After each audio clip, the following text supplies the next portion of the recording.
આજે મહુવાના તલગાજરડા ગામે સ્કૂલ પૂર્ણ કરી પોતાના ઘરે રાતોલ જતા 50 જેટલા વિદ્યાર્થીઓ પાણીના પ્રવાહમાં ફસાયા હતા।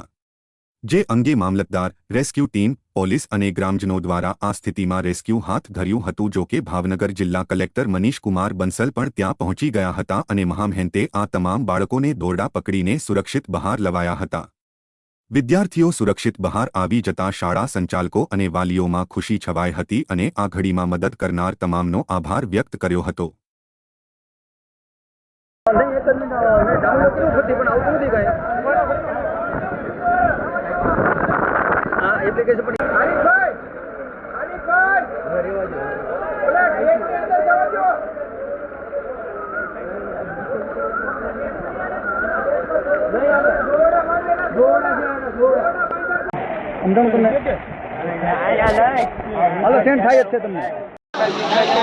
તમામ વિદ્યાર્થીઓનું રેસ્ક્યુ કરીને બધા સહી સલામત તલગાજરડા ગામમાં લઈ આવેલા છે।